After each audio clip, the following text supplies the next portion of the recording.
Wana wa Israeli walipokuwa safarini, walimtenda Mungu dhambi kwa manung'uniko yao. Wana wa Israeli walipokuwa safarini, walimtenda Mungu dhambi kwa manung'uniko yao. Mungu akatuma nyoka wenye sumu kali wakawadhuru. Mungu akatuma nyoka wenye sumu kali wakawadhuru.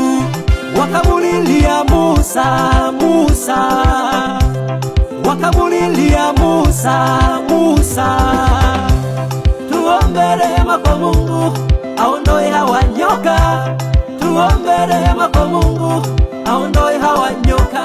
Mungu akasikia kilio chao, Mungu akasikia kilio chao, akamwagiza Musa, fanya nyoka wa shaba, kila aliyemtazama alipata uzima, kila aliyemtazama alipata uzima.